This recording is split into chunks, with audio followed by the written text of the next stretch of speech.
All right, 1 barrel carburetor. We want to put a filter on that. Let's put it on TDC. The one I have laying around the shop is for a 4-barrel carburetor, so the hole is much bigger. So I need an adapter plate.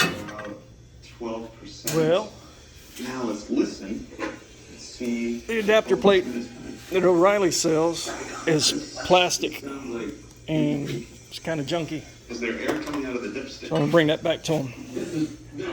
So, stopped by the old Goodwill, grabbed the lid off of an old cast aluminum pot.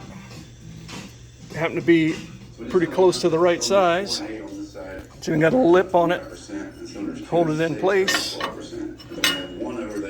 Had to machine out a little bit around there so that it would fit. It was like barely wrong size. Cut the holes and